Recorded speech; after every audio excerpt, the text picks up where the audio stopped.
बोले शंकर भगवान की जय। शिवजी जी के महाकाल आदि 10 अवतारों का तथा 11 रुद्र अवतारों का वर्णन।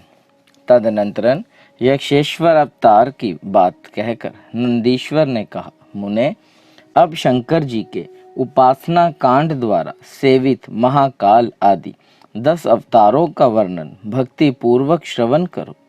उनमें पहला अवतार महाकाल नाम से प्रसिद्ध है, जो सत्पुरुषों को भोग और मोक्ष प्रदान करने वाला है। उस अवतार की शक्ति भक्ति की मनोवांछा पूर्ण करने वाली महाकाली है। दूसरा तार नामक अवतार हुआ, जिसकी शक्ति तारा देवी हुई। वह दोनों मुक्ति और भुक्ति के प्रदाता तथा अपने सेवकों के लिए सुखदायक हैं। बाल भुवनेश नाम से तीसरा अवतार हुआ। उसमें बाला भुवनेशी शिवा शक्ति हुई, जो सज्जनों को सुख देने वाली है।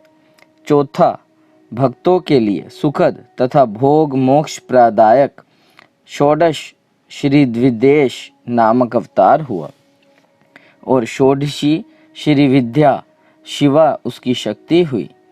पांचवा अवतार भैरव नाम से प्रसिद्ध हुआ, जो सर्वदा भक्तों की कामनाओं को पूर्ण करने वाला है। इस अवतार की शक्ति का नाम है भैरवी। गिरजा, जो अपने उपासकों की अभिष्ट दायिनी है। छठा शिवावतार छिन्न मस्तक नाम से कहा जाता है और भक्त कामप्रदा गिरिजा का नाम छिन्न मस्ता है। संपूर्ण देवताओं के दाता शंभु का सातवां अवतार धूमवान नाम से विख्यात हुआ। उस अवतार में श्रेष्ठ उपासकों की लालसा पूर्ण करने वाली शिवा धूमावती हुई। शिवजी जी का आठवां सुखदायक अवतार बगलामुख है। उसकी शक्ति महान आनंददायिनी बगलामुखी नाम से विख्यात हुई। नवा शिवावतार मातंग नाम से कहा जाता है। उस समय संपूर्ण अभिलाषाओं को पूर्ण करने वाली श्रावणी मातंगी हुई। शंभु के भुक्ति मुक्ति रूप फल प्रदान करने वाले 10वें अवतार का नाम कमल है, जिसमें अपने भक्तों का सर्वथा पालन करने वाली गिरजा कमला कहलाई। यह ही शिवजी जी के 10 अवतार हैं।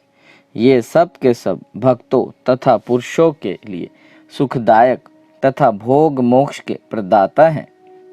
जो लोग महात्मा शंकर के इन 10 अवतारों की निर्विराकार भाव से सेवा करते हैं, उन्हें ये नित्य नाना प्रकार के सुख देते रहते हैं। मुने, इस प्रकार मैंने 10 अवतारों का महात्म्य वर्णन कर दिया। तंत्र शास्त्र में तो यह सर्व कामप्रद बतलाया गया है। मुने, इन शक्तियों की भी अद्वित महिमा है। तंत्र आदि शास्त्रों में इस महिमा का सर्व कामप्रद रूप है। इसका वर्णन संपूर्ण रूप से किया गया है। यह नित्य दुष्टों को दंड देने वाली और ब्रह्म तेज की विशेष रूप से वृद्धि करने वाली। ब्रह्मा, इस प्रकार मैंने तुमसे महेश्वर के महाकाल आदि 10 शुभ अवतारों का शक्ति सहित वर्णन कर दिया। जो मनुष्य समस्त शिव पर्वों के अवसर पर इस परम पावन कथा का भक्ति पूर्वक पाठ करता है, वह शिवजी जी का परम प्यारा हो जाता है। इस आख्यान का पाठ करने से ब्राह्मण के ब्रह्म तेज की वृद्धि होती है, क्षत्रिय विजय लाभ करता है, वैश्य धनपति हो जाता है और शूद्र को शुद्ध सुख की प्राप्ति होती है। सब धर्म पारायण शिव भक्तों को यह चरित्र सुनने से सुख प्राप्त होता है और उनकी शिव भक्ति विशेष रूप से बढ़ जाती है। मुने, अब मैं शंकर जी के 11 श्रेष्ठ अवतारों का वर्णन करता हूँ। सुनो। उन्हें श्रवण करने से असत्यादि जनित बाधा पीड़ा नहीं पहुँचा सकती। पूर्व काल की बात है। एक बार इंद्र आदि समस्त देवता दैत्यों से पराजित हो गए। तब वे भयभीत हो अपनी पूरी अमरावती को छोड़कर भाग खड़े हुए। यों दैत्यों द्वारा अत्यंत पीड़ित हुए वे सभी देवता कश्यप जी के पास गए। वहाँ उन्होंने परम व्याकुलता पूर्वक हाथ जोड़ एवं मस्तक झुकाकर उनके चरणों में अभिवादन किया और उनका भली भांति सत्वन करके आदर पूर्वक अपने आने का कारण प्रकट किया तथा दैत्यों द्वारा पराजित होने से उत्पन्न हुए अपने सारे दुखों को कह सुनाया। तात तब उनके पिता कश्यप जी देवताओं की उस कष्ट कहानी को सुनकर अधिक दुखी नहीं हुए, क्योंकि उनकी बुद्धि शिवजी जी में आसक्त थी। मुने उन शांत बुद्धि मुनि ने धैर्य धारण करके देवताओं को आश्वासन दिया और स्वयं परम हर्ष पूर्वक विश्वनाथपुरी काशी को चल पड़े। वहां पहुंचकर उन्होंने गंगा जी के जल में स्नान करके अपना नित्य नियम पूरा किया और फिर आदर पूर्वक उमा सहित सर्वेश्वर भगवान विश्वनाथ की भली भांति अर्चना की। तदनंतरन शंभु दर्शन के उद्देश्य से एक शिवलिंग की स्थापना करके वे देवताओं के हितार्थ परम प्रसन्नता पूर्वक घोर तप करने लगे। मुने शिवजी जी के चरण कमलों में आसक्त मन वाले धैर्यशाली मुनिवर कश्यप को जब यूं तप करते हुए बहुत अधिक समय व्यतीत हो गया, तब सत्पुरुषों के गति स्वरूप भगवान शंकर अपने चरणों में तल्लीन मन वाले कश्यप ऋषि को वर देने के लिए वहां प्रकट हुए। भक्त वत्सल्य महेश्वर परम प्रसन्न तो थे ही, अतः वे अपने भक्त मुनिवर कश्यप से बोले, वर मांगो। उन महेश्वर को देखते ही प्रसन्न बुद्धि वाले देवताओं के पिता कश्यप जी हर्षमगन हो गए और हाथ जोड़कर उनके चरणों में नमस्कार करके स्तुति करते हुए यों बोले, महेश्वर मैं सर्वथा आपका शरणागत हूँ। स्वामिन्ने देवताओं के दुख का विनाश करके मेरी अभिलाषा पूर्ण कीजिए। देवेश मैं पुत्रों के दुख से विशेष दुखी हूँ, अतः ईश मुझे सुखी कीजिए, क्योंकि आप देवताओं के सहायक हैं। नाथ महाबली दैत्यों ने देवताओं और यशों को पराजित कर दिया है, इसलिए शंभु आप मेरे पुत्र रूप से प्रकट होकर देवताओं के लिए आनंद दाता बनिए। बोले शंकर भगवान की जय। नंदीश्वर जी कहते हैं, मुने कश्यप जी के ऐसा कहने पर सर्वेश्वर भगवान शंकर उनसे तथेति ऐसा ही होगा यो कहकर उनके सामने वहीं अंतर्ध्यान हो गए। तब कश्यप भी महान आनंद के साथ तुरंत ही अपने स्थान को लौट गए। वहां उन्होंने वह सारा वृत्तांत आदर पूर्वक देवताओं से कह सुनाया। तदनंतरन भगवान शंकर अपना वचन सत्य करने के लिए कश्यप द्वारा सुरभि के पेट से 11 रूप धारण करके प्रकट हुए। उस समय महान उत्सव मनाया गया, सारा जगत विशिवमय हो गया। कश्यप मुनि के साथ साथ सभी देवता हर्ष विभोर हो गए। उनके नाम रखे गए कपाली, पिंगल, भीम, विरूपाक्ष, विल्लोहित, साशता, अजपाद्य, अहिबुंदरदे, शंभु, चंड तथा भव। ये 11 रुद्र सुरभि के पुत्र कहलाते हैं। ये सुख के आवास स्थान हैं तथा देवताओं की कार्य सिद्धि के लिए शिव रूप से उत्पन्न हुए हैं। कश्यप नंदन वीर व रुद्र महान बल पराक्रम संपन्न थे, इसलिए संग्राम में देवताओं की सहायता करके दैत्यों का संहार कर डाला।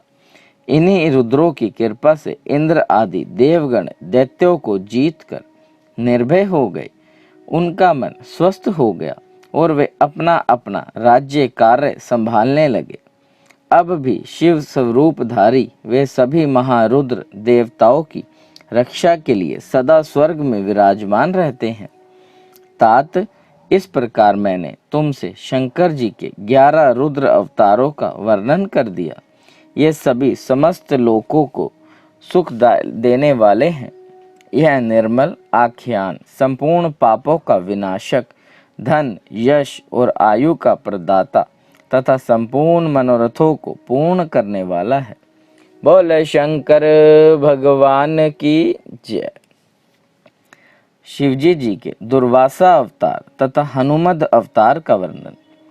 नंदीश्वर जी कहते हैं, महामुने, अब तुम शंभु के एक दूसरे चरित्र को, जिसमें शंकर जी धर्म के लिए दुर्वासा होकर प्रकट हुए थे, प्रेम पूर्वक श्रवण करो। अनसुया के पति ब्रह्मवेत्ता तपस्वी अत्रि ने ब्रह्मा जी के निर्देशानुसार पत्नी सहित ऋषिकुल पर्वत पर जाकर पुत्र कामना से घोर तप किया। उनके तप से प्रसन्न होकर ब्रह्मा, विष्णु और महेश्वर तीनों उनके आश्रम पर गए। उन्होंने कहा कि हम तीनों संसार के ईश्वर हैं। हमारे अंश से तुम्हारे 3 पुत्र होंगे, जो त्रिलोकी में विख्यात तथा माता पिता का यश बढ़ाने वाले होंगे। यों कहकर वे चले गए। ब्रह्मा जी के अंश से चंद्रमा हुए, जो देवताओं के समुद्र में डाले जाने पर समुद्र से प्रकट हुए थे। विष्णु के अंश से श्रेष्ठ संन्यास पद्धति को प्रचलित करने वाले दत्त उत्पन्न हुए और रुद्र के अंश से मुनिवर दुर्वासा ने जन्म लिया। इन दुर्वासा ने महाराज अम्बरीश की परीक्षा की थी। जब सुदर्शन चक्र ने इनका पीछा किया, तब शिवजी जी के आदेश से अम्बरीश के द्वारा प्रार्थना करने पर चक्र शांत हुआ। इन्होंने भगवान राम की परीक्षा की। काल ने मुनि का वेश धारण करके श्री राम के साथ यह शर्त की थी कि मेरे साथ बात करते समय श्री राम के पास कोई ना आए, जो आएगा उसका निर्वासन कर दिया जाएगा। दुर्वासा जी ने हठ करके लक्ष्मण को भेजा, तब श्री राम ने तुरंत लक्ष्मण का त्याग कर दिया। इन्होंने भगवान श्री कृष्ण की परीक्षा की और उनको श्री रुक्मणी सहित रथ में जोता। इस प्रकार दुर्वासा मुनि ने अनेक विचित्र चरित्र किए। मुने, अब इसके बाद तुम हनुमान जी का चरित्र श्रवण करो। हनुमान द्रूप से शिवजी जी ने बड़ी उत्तम लीलाएं की हैं। विप्रवर, इसी रूप से महेश्वर ने भगवान राम का परम हित किया था। वह सारा चरित्र सब प्रकार के सुखों का दाता है। उसे तुम प्रेम पूर्वक सुनो। एक समय की बात है, जब अत्यंत अद्वितीय लीला करने वाले गुणशाली भगवान शंभु को विष्णु के मोहिनी रूप का दर्शन प्राप्त हुआ, तब वे कामदेव के बाणों से आहत हुए की तरह क्षुब्ध हो गए। उस समय उन परमेश्वर ने राम कार्य की सिद्धि के लिए अपना वीर्यपात किया। तब सप्तऋषियों ने उस वीर्य को पत्र पुटक में स्थापित कर लिया, क्योंकि शिवजी जी ने ही राम कार्य के लिए आदर पूर्वक उनके मन में प्रेरणा की थी। तत्पश्चात उन महर्षियों ने शंभु के उस वीर्य को राम कार्य की सिद्धि के लिए गौतम कन्या अंजनी में कान के रास्ते स्थापित कर दिए। तब समय आने पर उस गर्भ से शंभु महान बल पराक्रम संपन्न वानर शरीर धारण करके उत्पन्न हुए। उनका नाम हनुमान रखा गया। महाबली कपीश्वर हनुमान जब शिशु ही थे, उसी समय उदय होते हुए सूर्यबिंब को छोटा सा फल समझकर तुरंत ही निगल गए। तब देवताओं ने उनकी प्रार्थना की। तब उन्होंने उसे महाबली सूर्य जानकर उगल दिया। तब देव ऋषियों ने उन्हें शिव का अवतार माना और बहुत सा वरदान दिया। तदनंतरन हनुमान अत्यंत हर्षित होकर अपनी माता के पास गए और उन्होंने यह सारा वृत्तांत आदर पूर्वक कह सुनाया। माता की आज्ञा से धीर वीर कपि हनुमान ने नित्य सूर्य के निकट जाकर उनसे अनायास ही सारी विद्याएं सीख ली। तदनंतरन रुद्र के अंशभूत कपि श्रेष्ठ हनुमान सूर्य की आज्ञा से सूर्यांश से उत्पन्न हुए सुग्रीव के पास चले गए। इसके लिए उन्हें अपनी माता से भी अनुज्ञा मिल चुकी थी। तदनंतरन नंदीश्वर ने भगवान राम का संपूर्ण चरित्र संक्षेप से वर्णन करके कहा, मुने, इस प्रकार कपिश्रेष्ठ हनुमान ने सब तरह से श्री राम का कार्य पूरा किया। नाना प्रकार की लीलाएं की, असुरों का मान मर्दन किया, भूतल पर राम भक्ति की स्थापना की और स्वयं भक्त गण होकर सीता राम को सुख प्रदान किया। वे रुद्रावतार, ऐश्वर्यशाली हनुमान, लक्ष्मण के प्राणदाता, संपूर्ण देवताओं के गर्भहारी और भक्तों का उद्धार करने वाले हैं। महावीर हनुमान सदा राम कार्य में तत्पर रहने वाले, लोक में रामदूत नाम से विख्यात, दैत्यों के संहारक और भक्त वत्सल्य है। तात, इस प्रकार मैंने हनुमान जी का श्रेष्ठ चरित्र, जो धन, कीर्ति और आयु का वर्धक तथा संपूर्ण अभिष्ट फलों का दाता है, तुमसे वर्णन कर दिया। जो मनुष्य इस चरित्र को भक्ति पूर्वक सुनता है अथवा समाहित चित्त से दूसरों को सुनाता है, वह इस लोक में संपूर्ण भोगों को भोग कर अंत में परम मोक्ष को प्राप्त कर लेता है। बोले शंकर भगवान की जय। शिवजी जी के पिपलाद अवतार के प्रसंग में देवताओं की धटीची मुनि से अस्थि याचना, धटीची का शरीर त्याग, वज्र निर्माण तथा उसके द्वारा वृतासुर का वध, सुरवचा का देवताओं को शाप, पिपलाद का जन्म और उनका विस्तृत वृत्तांत। बोले शंकर भगवान की जय। तदनंतर महेश्वावतार तथा वृषेशावतार चरित्र सुनाकर नंदीश्वर जी ने कहा, महान बुद्धिमान सनत्य कुमार जी, अब तुम अत्यंत आह्लाद पूर्वक महेश्वर के पिपलाद नामक परमोत्कृष्ट अवतार का वर्णन श्रवण करो। यह उत्तम आख्यान भक्ति की वृद्धि करने वाला है। मुनीश्वर, एक समय दैत्यों ने वृतासुर की सहायता से इंद्र आदि समस्त देवताओं को पराजित कर दिया। तब उन सभी देवताओं ने सहसा धटीची के आश्रम में अपने अपने अस्त्रों को फेंक कर तत्काल ही हार मान ली। तत्पश्चात मारे जाते हुए वे इंद्र सहित संपूर्ण देवता तथा देवऋषि शीघ्र ही ब्रह्मलोक में जा पहुँचे और वहाँ ब्रह्मा जी से उन्होंने अपना वह दुखड़ा कह सुनाया। देवताओं का वह कथन सुनकर लोक पितामह ब्रह्मा ने सारा रहस्य यथार्थ रूप से प्रकट कर दिया कि यह सब त्वचष्टा की करतूत है। त्वष्टा ने तुम ही लोगों का वध करने के लिए तपस्या द्वारा इस महातेजस्वी वृतासुर को उत्पन्न किया है। यह दैत्य महान आत्म बल से संपन्न तथा समस्त दैत्यों का अधिपति है। अतः अब ऐसा प्रयत्न करो जिससे इसका वध हो सके। बुद्धिमान देवराज, मैं धर्म के कारण इस विषय में एक उपाय बतलाता हूँ, सुनो। जो धटीची नाम वाले महामुनि हैं, वे तपस्वी और जितेंद्रिय हैं।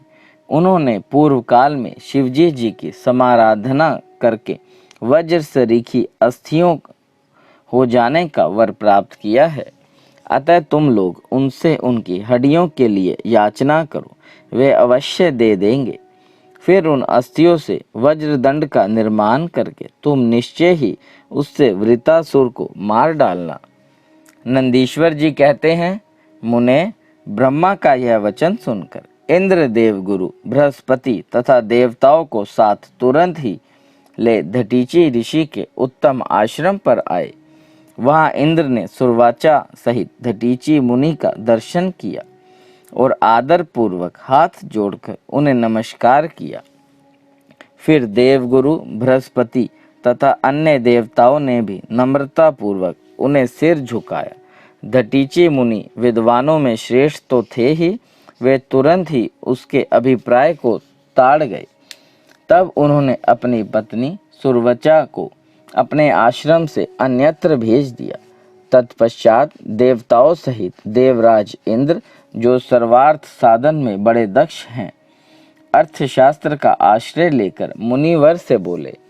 इंद्र ने कहा, मुने, आप महान शिव भक्त दाता तथा शरणागत रक्षक हैं, इसलिए हम सभी देवता तथा देवऋषि त्वष्टा द्वारा अपमानित होने के कारण आपकी शरण में आए हैं। विप्रवर, आप अपनी वज्रमयी अस्थियां हमें प्रदान कीजिए, क्योंकि आपकी हड्डी से वज्र का निर्माण करके मैं उस देवद्रोही का वध करूंगा। इंद्र के यूं कहने पर परोपकार पारायण दधीचि मुनि ने अपने स्वामी शिव का ध्यान करके अपना शरीर छोड़ दिया। उनके समस्त बंधन नष्ट हो चुके थे, अतः वे तुरंत ही ब्रह्मलोक को चले गए। उस समय वहां पुष्पों की वर्षा होने लगी और सभी लोग आश्चर्यचकित हो गए। तदनंतर इंद्र ने शीघ्र ही सुरभि गो को बुलाकर उस शरीर को चटवाया और उन हड्डियों से अस्त्र निर्माण करने के लिए विश्वकर्मा को आदेश दिया। तब इंद्र की आज्ञा पाकर विश्वकर्मा ने शिवजी जी के तेज से सुदृढ़ हुई मुनि की वज्रमयी हड्डियों से संपूर्ण अस्त्रों की कल्पना की। उनकी रीढ़ की हड्डी से वज्र और ब्रह्मशीर नामक बाण बनाया तथा अन्य अस्थियों से अन्यायन बहुत से अस्त्रों का निर्माण किया। तब शिवजी जी के तेज से उत्कृष्ट हो प्राप्त हुए इंद्र ने उस वज्र को लेकर क्रोधपूर्वक वृतासुर पर आक्रमण किया, ठीक उसी तरह जैसे रुद्र ने यमराज पर धावा किया था। फिर तो कवच आदि से भली भांति सुरक्षित हुए इंद्र ने तुरंत ही पराक्रम प्रकट करके उस वज्र द्वारा वृतासुर के पर्वत शिखर सरीखे सिर को काट गिराया। तात उस समय स्वर्गवासियों ने महान विजयोत्सव मनाया। इंद्र पर पुष्पों की वृष्टि होने लगी और सभी देवता उनकी स्तुति करने लगे। तदनंतर महान आत्मबल से संपन्न दधीचि मुनि की पतिव्रता पत्नी सुरवचा पति के आज्ञा अनुसार अपने आश्रम के भीतर गई। वहां देवताओं के लिए पति को मरा हुआ जानकर वह देवताओं को शाप देते हुए बोली। सुरवचा ने कहा, अहो इंद्र सहित ये सभी देवता बड़े दुष्ट हैं और अपना कार्य सिद्ध करने में निपुण, मूर्ख तथा लोभी हैं। इसलिए ये सब के सब आज से मेरे शाप से पशु हो जाएं। इस प्रकार उस तपस्वी मुनि पत्नी सुरवचा ने उन इंद्र आदि समस्त देवताओं को शाप दे दिया। तत्पश्चात उस पतिव्रता ने पतिलोक में जाने का विचार किया। फिर तो मनस्विनी सुरवचा ने परम पवित्र लकड़ियों द्वारा एक चिता तैयार की। उसी समय शंकर जी की प्रेरणा से सुखदायिनी आकाशवाणी हुई। वह उस मुनि पत्नी सुरवचा को आश्वासन देते हुए बोली। आकाशवाणी ने कहा, प्राज्ञे ऐसा साहस मत करो, मेरी उत्तम बात सुनो। देवी, तुम्हारे उदर में मुनि का तेज वर्तमान है, तुम उसे यत्न पूर्वक उत्पन्न करो। पीछे तुम्हारी जैसी इच्छा हो वैसे करना, क्योंकि शास्त्र का ऐसा आदेश है कि गर्भवती को अपना शरीर नहीं जलाना चाहिए, अर्थात सती नहीं होना चाहिए। नंदीश्वर जी कहते हैं, मुनीश्वर यों कहकर वह आकाशवाणी उपराम हो गई। उसे सुनकर वह मुनि पत्नी क्षण भर के लिए विस्मय में पड़ गई, परंतु उस सती साध्वी सुरवचा को तो पति लोक की प्राप्ति ही अभिष्ट थी। अतः उसने बैठकर पत्थर से अपने उदर को विदरण कर डाला। तब उसके पेट से मुनिवर दधीचि का वह गर्भ बाहर निकल आया। उसका शरीर परम दिव्य और प्रकाशमान था तथा वह अपनी प्रभा से 10 दिशाओं को उदासित कर रहा था। तात दधीचि के उत्तम तेज से प्रादुर्भूत हुआ वह गर्भ अपनी लीला करने में समर्थ साक्षात रुद्र का अवतार था। मुनि प्रिया सुरवचा ने दिव्य स्वरूप धारी अपने उस पुत्र को देखकर मन ही मन समझ लिया कि यह रुद्र का अवतार है। फिर तो वह महासाध्वी परमानंद मगन हो गई और शीघ्र ही उनसे प्रणाम करके उसकी स्तुति करने लगी। मुनीश्वर, उसने उस स्वरूप को अपने हृदय में धारण कर लिया।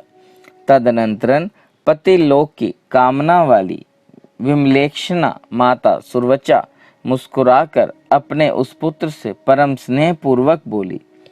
सुरवचा ने कहा, तात परमेशान, तुम इस अश्वत्थे वृक्ष के निकट चिरकाल तक स्थित रहो। महाभाग, तुम समस्त प्राणियों के लिए सुखदाता हो और अब मुझे प्रेम पूर्वक पतिलोक में जाने के लिए आज्ञा दो। वहाँ पति के साथ रहती हुई मैं रुद्र रूपधारी तुम्हारा ध्यान करती रहूंगी। नंदीश्वर जी कहते हैं, मुने, साध्वी सुरवचा ने अपने पुत्र से यों कहकर परम समाधि द्वारा पति का ही अनुगमन किया। मुनिवर, इस प्रकार धटीची पत्नी सुरवचा शिवलोक में पहुंचकर अपने पति से जा मिली और आनंद पूर्वक शंकर जी की सेवा करने लगी। तात इतने में ही हर्ष में भरे हुए इंद्र सहित समस्त देवता मुनियों के साथ आमंत्रित हुए की तरह शीघ्रता से वहां आ पहुंचे। तब प्रसन्न बुद्धि वाले ब्रह्मा ने उस बालक का नाम पिपलाद रखा। फिर सभी देवता महोत्सव मनाकर अपने अपने धाम को चले गए। तदनंतर महान ऐश्वर्यशाली रुद्रावतार पिपलाद उसी अश्वत्थे के नीचे लोकों की हित कामना से चिरकालिक तप में प्रवृत्त हुए। लोकाचार का अनुसरण करने वाले पिपलाद का यों तपस्या करते हुए बहुत बड़ा समय व्यतीत हो गया। तदनंतर पिपलाद ने राजा अर्नय की कन्या पदा से विवाह करके तरुण हो उसके साथ विलास किया। उन मुनि के 10 पुत्र हुए, जो सब के सब पिता के ही समान महात्मा और उग्र तपस्वी थे। वे अपनी माता पदा के सुख की वृद्धि करने वाले हुए। इस प्रकार महाप्रभु शंकर के लीला अवतार मुनिवर पिपलाद ने महान ऐश्वर्यशाली तथा नाना प्रकार की लीलाएं की। उन कृपालु ने जगत में शनैश्चर की पीड़ा को, जिसका निवारण करना सबकी शक्ति के बाहर था, देखकर लोगों को प्रसन्नता पूर्वक यह वरदान दिया कि जन्म से लेकर 16 वर्ष तक की आयु वाले मनुष्यों को तथा शिव भक्तों को शनि की पीड़ा नहीं हो सकती। यह मेरा वचन सर्वथा सत्य है। यदि कहीं शनि मेरे वचन का अनादर करके उन मनुष्यों को पीड़ा पहुंचाएगा तो वह निसंदेह भस्म हो जाएगा। तात इसलिए उस भय से भीत हुआ ग्रह श्रेष्ठ शनिश्चर विकृत होने पर भी वैसे मनुष्यों को कभी पीड़ा नहीं पहुंचाता। मुनिवर, इस प्रकार मैंने लीला से मनुष्य रूप धारण करने वाले पिपलाद का उत्तम चरित्र तुम्हें सुना दिया। यह संपूर्ण कामनाओं को पूर्ण करने वाला गादी, कौशिक और महामुनि पिपलाद, ये तीनों स्मरण किए जाने पर शनैश्चर जनित पीड़ा का नाश कर देते हैं। ये मुनि धटीची, जो परम ज्ञानी सत्पुरुषों के प्रिय तथा महान शिवभक्त थे, धन्य हैं जिनके यहाँ स्वयं आत्मज्ञानी महेश्वर पिपलाद नामक पुत्र होकर उत्पन्न हुए। तात यह आख्यान निर्दोष स्वर्गपद्र कुग्रह जनित दोषों का संहारक, संपूर्ण मनोरथों का पूरक और शिव भक्ति की विशेष वृद्धि करने वाला है। बोले शंकर भगवान की जय। भगवान शिव के द्विजेश्वा अवतार की कथा। राजा भृदायु तथा रानी कीर्तिमालिन की धार्मिक दृढ़ता की परीक्षा। तदनंतर वैश्यनाथ अवतार का वर्णन करके नंदीश्वर ने द्विजेश्वा अवतार का प्रसंग चलाया। वे बोले, तात, पहले जिन नृप श्रेष्ठ भृदायु का परिचय दिया गया था और जिन पर भगवान शिव ने ऋषभ रूप से अनुग्रह किया था, उन्हीं नरेश के धर्म की परीक्षा लेने के लिए वे भगवान फिर द्विजेश्वा रूप से प्रकट हुए थे। ऋषभ ने प्रभाव से रणभूमि में शत्रुओं पर विजय पाकर शक्तिशाली राजकुमार भृदायु जब राज्य सिंहासन पर आरूढ़ हुए, तब राजा चंद्रांगद तथा रानी सीमंती की बेटी सती साध्वी कीर्तिमालिनी के साथ उनका विवाह किया गया। किसी समय राजा भृदायु ने अपनी धर्मपत्नी के साथ वसंत ऋतु में वन विहार करने के लिए एक गहन वन में प्रवेश किया। उनकी पत्नी शरणागत जनों का पालन करने वाली थी। राजा का भी ऐसा ही नियम था। उन राज दंपत्ति की धर्म में कितनी दृढ़ता है, इसकी परीक्षा के लिए पार्वती सहित भगवान शिव ने एक लीला रची। शिवा और शिव उस वन में ब्राह्मणी और ब्राह्मण के रूप में प्रकट हुए। उन दोनों ने लीला पूर्वक एक मायामय व्याघ्र का निर्माण किया।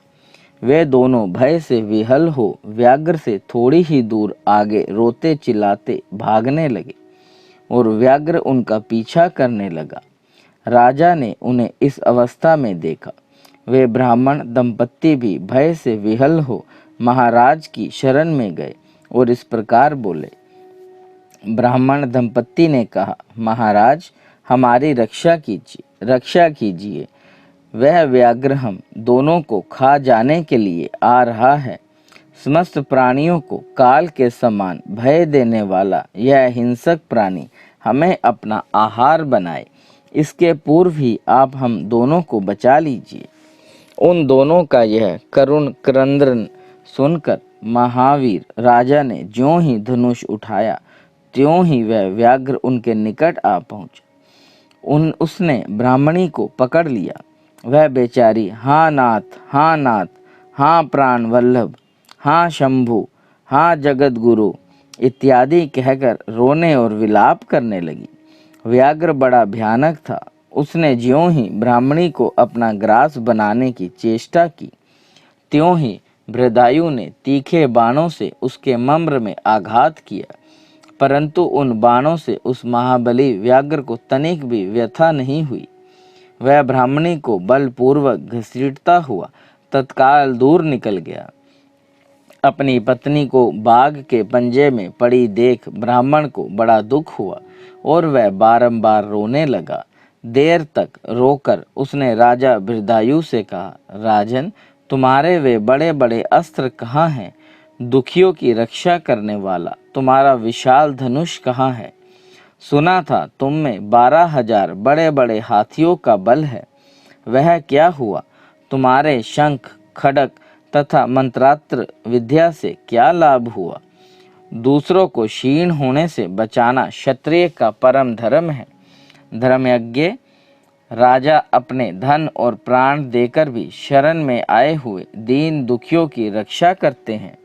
जो पीड़ितों की प्राण रक्षा नहीं कर सकते, ऐसे लोगों के लिए तो जीने की अपेक्षा मर जाना ही अच्छा है। इस प्रकार ब्राह्मण का विलाप और उसके मुख से अपने पराक्रम की निंदा सुनकर राजा ने शोक से मन ही मन इस प्रकार विचार किया, अहो आज भाग्य के उलट फेर से मेरा पराक्रम नष्ट हो गया, मेरे धर्म का भी नाश हो गया। अतः अब मेरी संपदा, राज्य और आयु का भी निश्चय ही नाश हो जाएगा। यों विचार कर राजा बृहदायु ब्राह्मण के चरणों में गिर पड़े और उसे धीरज बंधाते हुए बोले, ब्राह्मण मेरा पराक्रम नष्ट हो गया है।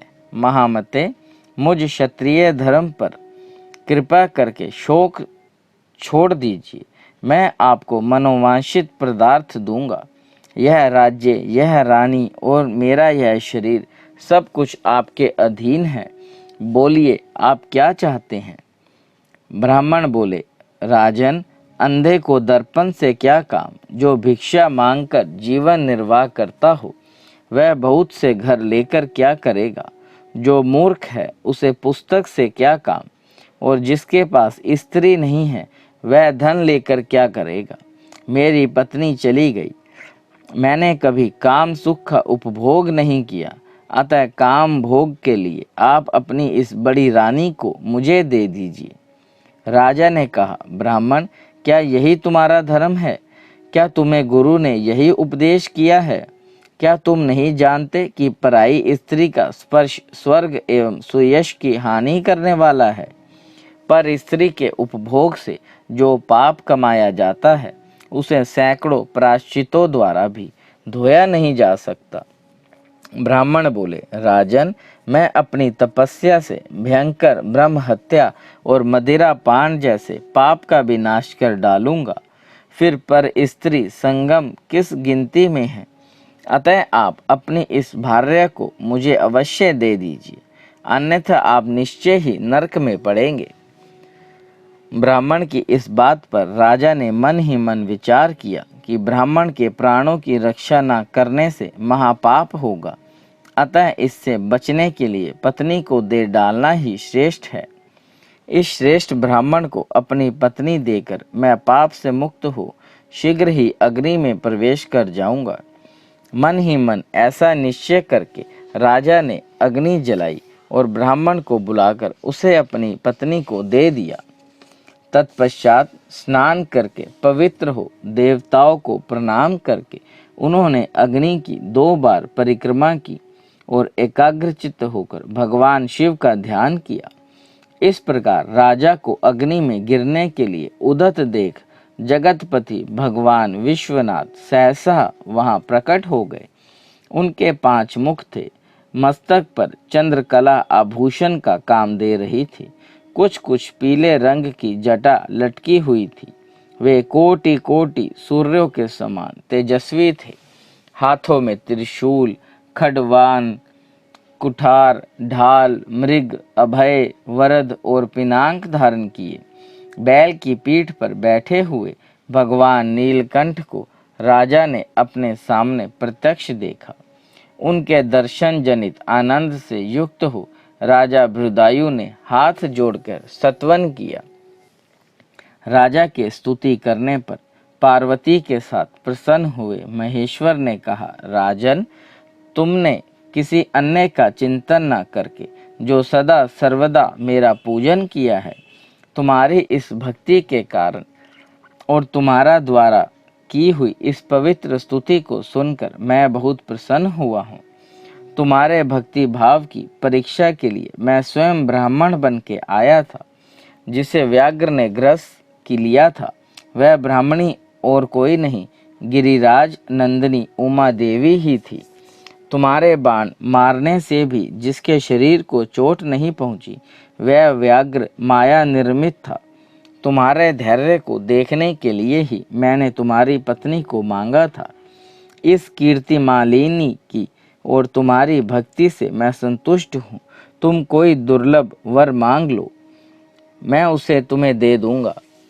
राजा बोले, देव, आप साक्षात परमेश्वर है। आपने सांसारिक ताप से घिरे हुए मुझ अधम को जो प्रत्यक्ष दर्शन दिया है, यही मेरे लिए महान वर है। देव, आप वरदाताओं में श्रेष्ठ हैं। आपसे मैं दूसरा कोई वर नहीं मांगता। मेरी यही इच्छा है कि मैं, मेरी रानी, मेरे माता पिता पदाकर, वैश्य और उसके पुत्र सुनय, इन सबको आप अपना पार्श्ववर्ती सेवक बना लीजिए। तत्पश्चात रानी कीर्तिमालिनी ने प्रणाम करके अपनी भक्ति से भगवान शंकर को प्रसन्न किया और यह उत्तम वर मांगा। महादेव, मेरे पिता चंद्रांगद और माता समनिति, इन दोनों को भी आपके समीप निवास प्राप्त हो। भक्त वत्सल्य भगवान गौरीपति ने प्रसन्न होकर एवमस्तु कहा और उन दोनों पति पत्नी को इच्छा अनुसार वर देकर वे क्षण भर में अंतर्ध्यान हो गए। इधर राजा ने भगवान शंकर को प्रसाद प्राप्त करके रानी कीर्तिमालिनी के साथ प्रिय विषयों का उपभोग किया और 10,000 वर्षों तक राज्य करने के पश्चात अपने पुत्रों को राज्य देकर उन्होंने शिवजी जी के परम पद को प्राप्त किया। राजा और रानी दोनों ही भक्ति पूर्वक महादेव जी की पूजा करके भगवान शिव के धाम को प्राप्त हुए। यह परम पवित्र, पाप नाशक एवं अत्यंत गोपनीय भगवान शिव का विचित्र गुणानुवाद जो विद्वानों को सुनाता है अथवा स्वयं भी शुद्ध चित्त होकर पढ़ता है, वह इस लोक में भोग और मोक्ष को प्राप्त कर लेता है और अंत में भगवान शिव को प्राप्त हो जाता है। बोले शंकर भगवान की जय। भगवान शिव का यतिनाथ और हंस नामक अवतार। नंदीश्वर जी कहते हैं, मुने, अब मैं परमात्मा शिव के यतिनाथ नामक अवतार का वर्णन करता हूँ। मुनि श्रेष्ठ, अब्दुलचल नामक पर्वत के समीप एक भील रहता था जिसका नाम था आहुक। उसकी पत्नी को लोग आहुका कहते थे। वह उत्तम व्रत का पालन करने वाली थी। वे दोनों पति पत्नी महान शिव भक्त थे और शिव की आराधना पूजा में लगे रहते थे। एक दिन वह शिव भक्त भील अपनी पत्नी के लिए आहार की खोज करने के निमित्त जंगल में बहुत दूर चला गया। इसी समय संध्या काल में भील की परीक्षा लेने के लिए भगवान शंकर सन्यासी का रूप धारण करके घर आए। इतने में ही उस घर का मालिक भील भी चला आया और उसने बड़े प्रेम से उन यतिराज का पूजन किया। उसके मनोभाव की परीक्षा के लिए उन यतीश्वर ने दीनवाणी में कहा, भील, आज रात में यहाँ रहने के लिए मुझे स्थान दे दो। सवेरा होते ही चला जाऊंगा। तुम्हारा सदा कल्याण हो। भील बोला, स्वामी जी, आप ठीक कहते हैं, तथापि मेरी बात सुनिए। मेरे घर में स्थान तो बहुत थोड़ा है, फिर उसमें आपका रहना कैसे हो सकता है। भील की यह बात सुनकर स्वामी जी वहाँ से चले जाने को उद्यत हो गए। तब भीलनी ने कहा, प्राणनाथ, आप स्वामी जी को साथ इस स्थान पर बिठा दीजिए। घर आए हुए अतिथि को निराश न लौटाइए, अन्यथा हमारे गृहस्थ धर्म के पालन में बाधा पहुँचेगी। आप स्वामी जी के साथ सुखपूर्वक घर के भीतर रहिए और मैं बड़े बड़े अस्त्र शस्त्र लेकर बाहर खड़ी रहूंगी। पत्नी की यह बात सुनकर भील ने सोचा, स्त्री को घर से बाहर निकालकर मैं भीतर कैसे रह सकता हूँ। सन्यासी जी का अन्यत्र जाना भी मेरे लिए अधर्म कारक ही होगा। यह दोनों ही कार्य एक गृहस्थ के लिए सर्वथा अनुचित हैं। अतः मुझे ही घर के बाहर रहना चाहिए। जो होनहार होगी वह होकर ही रहेगी। ऐसा सोच आग्रह करके उसने स्त्री को और सन्यासी जी को तो सानंद घर के भीतर रख दिया और स्वयं वह भील अपने आयुध पास रखकर घर से बाहर खड़ा हो गया। रात में जंगली क्रूर एवं हिंसक पशु उसे पीड़ा देने लगे। उसने भी यथाशक्ति उनसे बचने के लिए महान यत्न किया। इस तरह यत्न करता हुआ वह भील बलवान होकर भी प्रारंभ प्रेरित हिंसक पशुओं द्वारा बलपूर्वक खा लिया गया। प्रातःकाल उठकर जब यति ने देखा कि हिंसक पशुओं ने वनवासी भील को खा डाला है, तब उन्हें बड़ा दुख हुआ। सन्यासी को दुखी देख भीलनी दुख से व्याकुल होने पर भी धैर्यपूर्वक उस दुख को दबाकर यों बोली, स्वामी जी, आप दुखी किस लिए हो रहे हैं। इन भील राज का तो इस समय कल्याण ही हुआ। ये धन्य और कृतार्थ हो गए जो इन्हें ऐसी मृत्यु प्राप्त हुई। मैं चिता की अग्नि में जलकर इनका अनुसरण करूंगी। आप प्रसन्नता पूर्वक मेरे लिए एक चिता तैयार कर दें, क्योंकि स्वामी का अनुसरण करना स्त्रियों के लिए सनातन धर्म है। उसकी बात सुनकर सन्यासी जी ने स्वयं चिता तैयार की और भलिनी ने अपने धर्म के अनुसार उसमें प्रवेश किया। इसी समय भगवान शंकर अपने साक्षात स्वरूप से उसके सामने प्रकट हो गए और उसकी प्रशंसा करते हुए बोले, तुम धन्य हो, धन्य हो। मैं तुम पर प्रसन्न हूँ। तुम इच्छा अनुसार वर मांगो। तुम्हारे लिए मुझे कुछ भी अधेय नहीं है। भगवान शंकर का यह परमानंददायक वचन सुनकर भीलनी को बड़ा सुख मिला। वह ऐसी विभोर हो गई कि उससे किसी भी बात की सुध नहीं रही।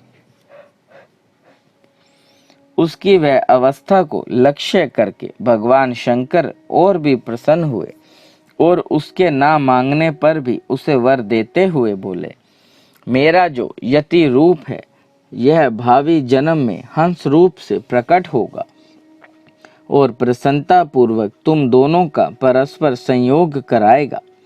यह भील निषद देश के उत्तम राजधानी में राजा वीरसेन का श्रेष्ठ पुत्र होगा। उस समय नल के नाम से इसकी ख्याति होगी और तुम विदर्भ नगर में भीमराज की पुत्री दमयंती होंगी। तुम दोनों मिलकर राजभोग भोगने के पश्चात वह मोक्ष प्राप्त करोगे।